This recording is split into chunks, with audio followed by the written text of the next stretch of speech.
In the heart of the vast, sun-scorched desert, where the wind whispers secrets through canyons of red rock, a vibrant tribe once thrived. They were the children of the sun, their lives woven into the very fabric of the earth, their laughter echoing against the mesas. Then, one day, silence. They vanished. Not a footprint, not a whisper, not a single soul was left behind. It was as if the desert itself had swallowed them whole, leaving behind only the ghost of their songs on the wind and a profound, aching emptiness. High above, in the realm of endless blue, a creature of immense power and ancient wisdom felt the sudden void. This was the Thunderbird, the great guardian spirit of the sky. Its feathers were the color of storm clouds. Its eyes held the fire of 1,000 sunsets, and the beat of its mighty wings was the sound of thunder itself. The Thunderbird had watched over the children of the sun for generations, its presence a promise of rain, a symbol of life-giving power. The sudden silence from below was a wound in the heart of the world, a dissonant chord in the grand symphony of existence. Driven by a grief that shook the heavens, the Thunderbird began its quest. It was not a search for bodies, but for souls. Not a mission of rescue, but of understanding. The great bird soared over the abandoned village, its keen eyes scanning the empty dwellings and the cold hearths. It saw the pottery, still waiting to be filled, the weavings, half finished on their looms. Every object hummed with the memory of the hands that had touched it, a silent testament to a life abruptly cut short. The spirit of the tribe was scattered, lost between the earth and the sky. The Thunderbird's journey took it to the edge of the world and back. It flew through canyons so deep they had never seen the sun, and over mountains so high their peaks were dusted with starlight. It sought counsel from the ancient spirits of the land, the wise old tortoise who carried the world on its back, the cunning coyote who knew all the secret paths, and the river spirit that held the memories of all who had drunk from its waters. Each offered a piece of the puzzle, a fragment of the story. They spoke of a great, silent storm, not of wind or rain, but of light, a blinding flash that had swept through the valley and taken the people with it. This was no ordinary disappearance. The Thunderbird understood that the tribe had not simply died. They had transitioned.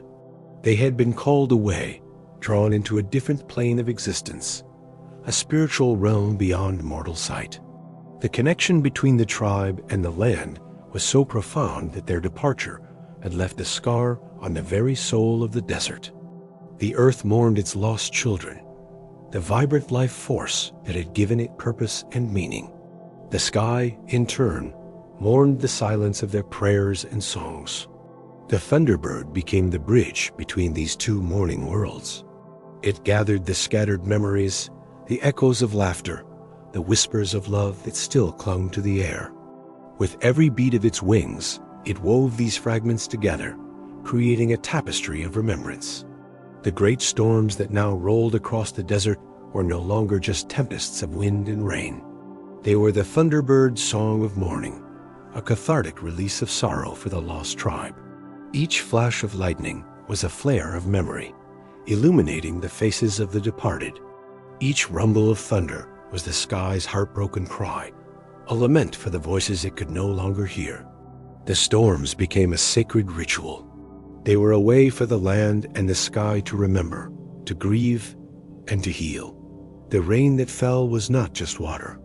It was the tears of the Thunderbird, cleansing the earth and nurturing new life from the ashes of loss. Wildflowers, more vibrant than any seen before, began to bloom in the abandoned village.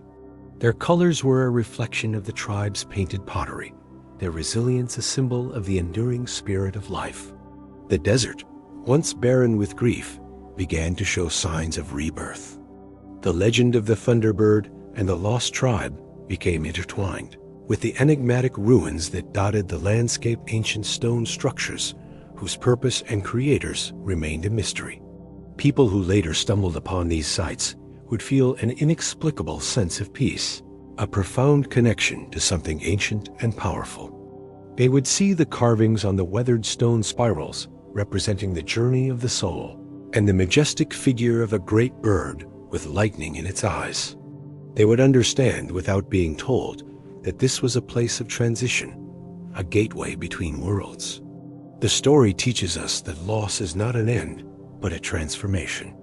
It speaks of the unbreakable bond between the physical and the spiritual, between the earth we walk upon and the sky that watches over us. It reminds us that memory is a powerful force, a way of keeping those we have lost alive within us. The storms are not just weather. They are the desert's memory, the sky's mourning, and the thunderbird's promise of renewal. The legend lives on, a message of hope whispered on the desert wind. It tells us that even in the face of the most profound loss, life finds a way to continue. The souls of the lost tribe were not extinguished. They became part of the rain, the wind, the blooming flowers, and the eternal cycle of the earth.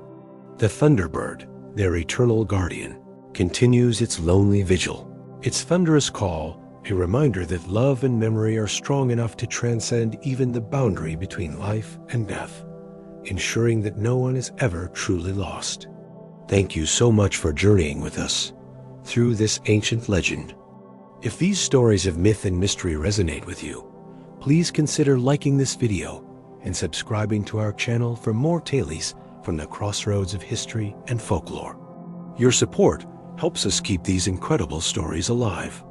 Until next time, may you find wonder in the world around you.